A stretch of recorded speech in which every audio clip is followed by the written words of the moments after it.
एक गांव में हरिया नाम का एक सीधा साधा किसान अपनी पत्नी कमला के साथ रहता था। हरिया मेहनती था, मगर कमला बेहद लालची थी। उसे हमेशा अमीर बनने की चाह रहती थी। वह हमेशा हरिया से कहती, हरिया, तुम्हें कुछ बड़ा करना चाहिए। बस खेत खलिहान से क्या होगा, हमें अमीर बनना है। हरिया मुस्कुरा देता और कहता, कमला, मेहनत से जो मिले वही अच्छा। लालच में कभी भला नहीं होता। लेकिन कमला नहीं मानी। एक दिन हरिया को खेत में खुदाई करते हुए एक जिन्नी की बोतल मिली। जैसे ही हरिया ने उसे खोला, जिन्नी प्रकट हुआ और बोला, मालिक, मैं आपकी 3 इच्छाएं पूरी कर सकता हूँ। हरिया डर गया और बोला, मुझे तो कुछ नहीं चाहिए, तुम वापस चले जाओ। लेकिन कमला ने सुन लिया। वह भागते हुए आई और बोली, जिन्नी, मुझे एक बड़ा बंगला, ढेर सारा सोना और नौकर चाकर चाहिए।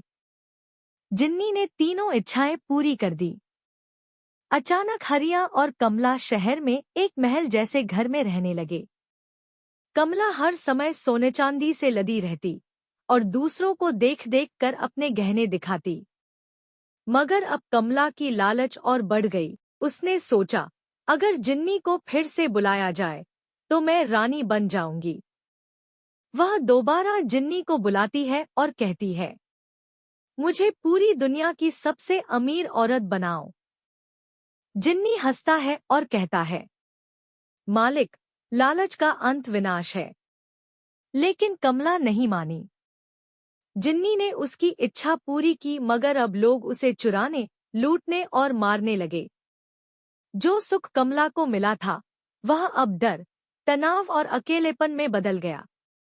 हरिया ने बहुत समझाया, मगर अब बहुत देर हो चुकी थी।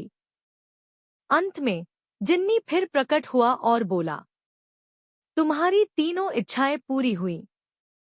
अब मेरी बारी है। जिन्नी सब कुछ वापस ले गया, बंगला, सोना, नौकर चाकर, और हरिया व कमला फिर से अपनी झोपड़ी में आ गए। कमला अब सचमुच बदल चुकी थी।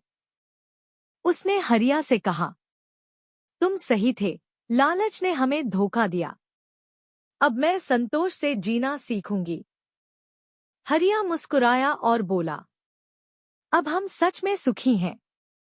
सीख, लालच बुरी बला है, संतोष ही सबसे बड़ा धन है।